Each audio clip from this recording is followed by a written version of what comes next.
2 ദിവസം മുമ്പ് ഞാൻ കണ്ട നല്ലൊരു കാഴ്ച. നമ്മുടെ പറമ്പിലെ മണ്ട പോയൊരു തെങ്ങാണിത്. ഞാനിതിനെ കിളികളുടെ ഫ്ലാറ്റ് എന്നാണ് ഇപ്പോൾ വിശേഷിപ്പിക്കുന്നത്. കാരണം ഇതിൽ പകുതിക്ക് മുകളിലേക്ക് കുറേ പൊത്തുകളുണ്ട്. എല്ലാത്തിലും പല കിളികൾ താമസക്കാരായിട്ടും ഉണ്ട്.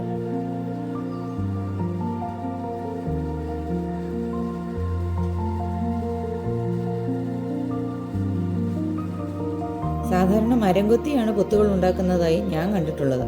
ആദ്യമായാണ് ഒരു പൊന്മാൻ മരം കൊത്തുന്നത് കാണുന്നത്. പൊത്തുകളൊന്നും ഒഴിവില്ലെന്ന് മനസ്സിലാക്കിയാവാം പൊന്മാൻ തനിയെ പൊത്തു നിർമ്മാണം തുടങ്ങിയത്.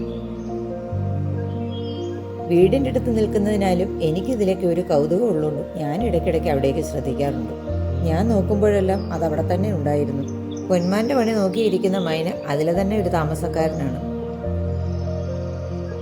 വെയിലും ചെറിയ മഴയും ഒന്നും അത് കാര്യമാക്കാതെ അതിൻ്റെ പണി തുടർന്നുകൊണ്ടേയിരുന്നു.